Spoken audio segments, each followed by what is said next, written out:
Daniel Jones still your starting quarterback going forward. Yeah, we're gonna spend a lot of time here watching our tape and evaluating things, and we'll do that as a coaching staff over the next week here. That's a little bit different, Brian, than the yes that you give us to that question when we ask it every week. So I think to be clear, everybody's going to assume that means yes, you're at least considering a change. Is that fair? Well, I would say we're evaluating our team at the bye week is what we're doing. Is Tyrone Tracy, you had a long flight back with him, Dabes. How did Tyrone Tracy handle it? Because obviously he was very emotional on the sideline.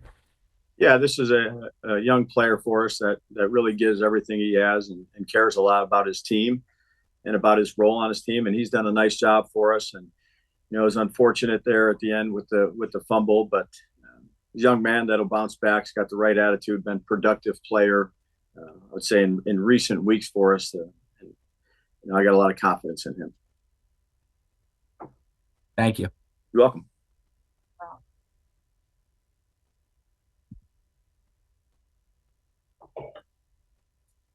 Hey, Brian. Hey T, how are you? Good. What goes into your evaluation of the quarterbacks there? What are you looking for from them? And I guess what have you seen from Daniel so far? Yeah, we're gonna get started on this process here of going back and looking at everything you normally look at in a bye week, schemes, situational stuff, technique, all the things you do in a normal bye week. You evaluate the players. You have a good amount of games to watch, situational review tape, calls, all those type of things. So we'll do that like we normally do on a bye week, and try to improve in the areas that we need to improve on. And then what have you seen from the two other options on the roster at that position, Tommy and Drew? Yeah, again, they get their reps in the show team, or they go off to the side and they work through with Christian Jones.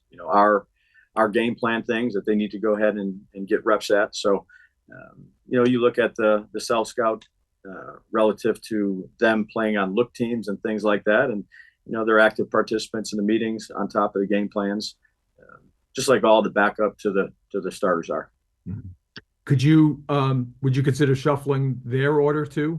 2 and 3 to 3 and 2, or one, or Yeah, I would say, look, we have a lot of work to do here in terms of our evaluation process, and that's what we'll start doing here shortly. Thanks, Brian. Yep.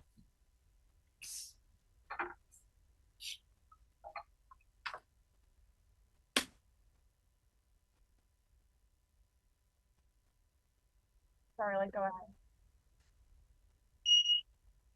Hey, Dibs. How's it going? Charlotte, afternoon. This is more I didn't get a chance to ask you after. Why Okay. did you decide to make the change to Evan Neal at right tackle? He's been doing a good job in practice, and again, just trying to get the best five out there. A lot of respect for Jermaine Illuminor having to go over there to the left side. He's been doing a really good job for us on the right side, but Evan has increasingly gotten better throughout practice, and wanted to give him an opportunity based off of his practice performance and what he's done in practice to see how those five players would go together. Ran the ball well, got movement at the line of scrimmage. It was good to see him out there. He had some really nice plays, and then some things we got to clean up on, like everybody does. Is your evaluation, I guess, sticking with him going forward then at the position? Yeah, again, we'll go through all that this week. But I thought he did some good things for us. Got a lot of movement in the running game. Did a nice job sealing up that backside on Tracy's long touchdown run there, and did some good things for us. Got to continue to improve with him, but it was good to see him back out there, performing at a pretty high level for us. Certainly things he can clean up on, but for his first time back after a long layout, did some good things. And then just one other quick one. Why was Tay Banks not out there? I think it was the final play or the final drive of the first half. Yeah, I'd say there's a rotation based on situations with some of the players that we have in the defensive backfield. Different situations come up. There's different packages, and that's all it was.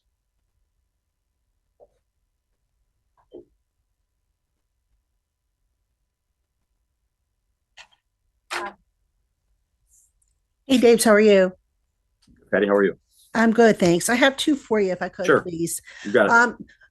After, so far through the season, what have you seen from the run game, I'm sorry, the run defense, and is there a recurring issue with that? It's a few plays each game where they break a long one, and there's no reoccurring theme. Yesterday they got two edge plays on us, and two different things happened on each of those plays where they broke out. Some games it's opening field tackling, some games it's gap control.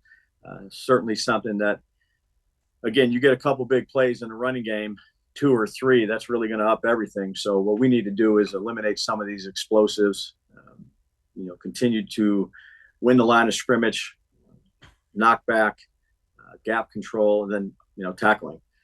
So again, there's not one thing, specific. It's, each week it's been a little bit different, and it's something that we need to continue to work on and be better at.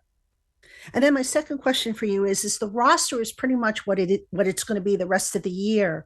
So it's not like, you can make wholesale changes in areas where you think you're deficient. So that being said, what else can be done? Scheme changes, philosophy shifts. I mean, what can be done to maybe shore up some of these issues that seem to be recurring each week? Yeah, I think you go back, you look at it, you evaluate the things that, there's certainly things that are good.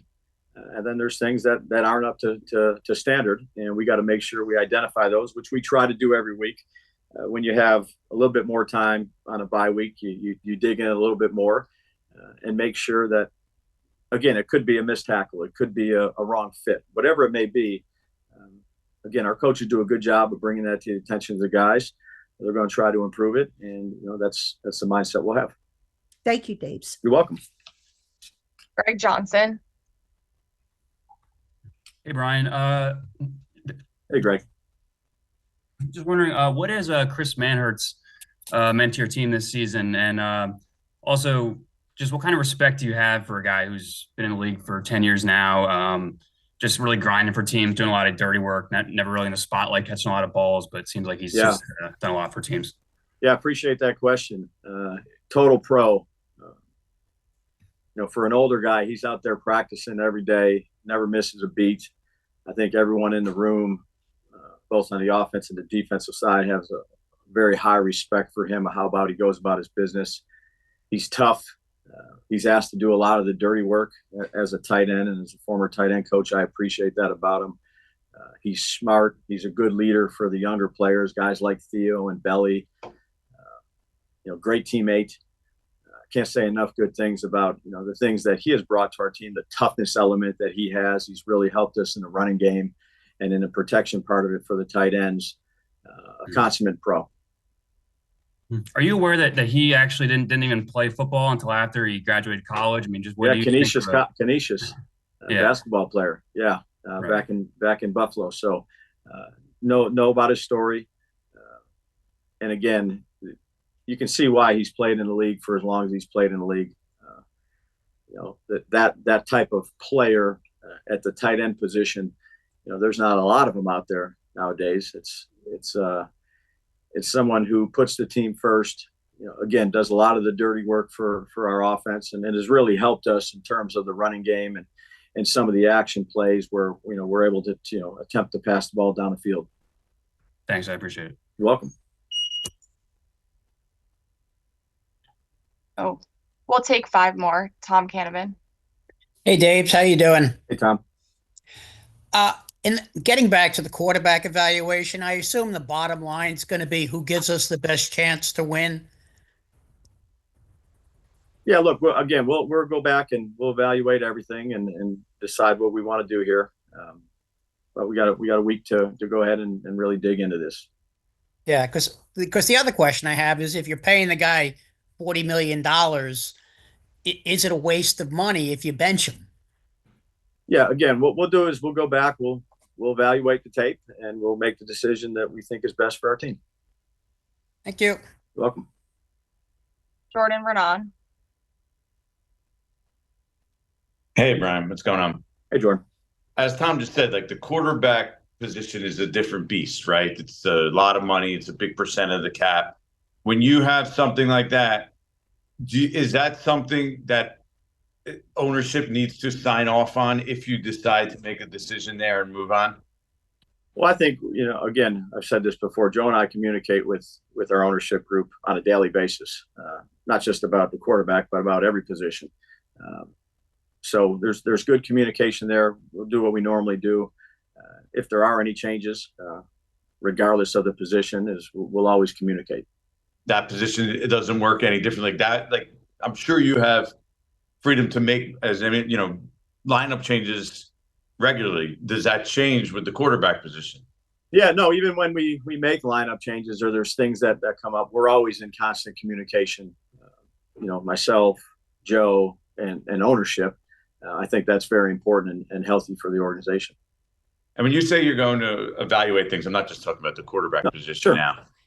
And you come back, how much do you feel that you need to make drastic? I don't know. No, I understand. I understand your but question. Significant changes, like you can't just make little tweaks here or there coming out, that you need to change something substantially, just so, maybe even for morale purposes for the guys to say, okay, yeah, we're trying something. Yeah, I completely understand the question. Yeah. Again, you go back, you evaluate a lot of different things. I was just meeting with Aaron Wellman here about, these upcoming days here and leading into the next, half of the season, if you will. Meet with Ronnie Barnes, meet with Frank.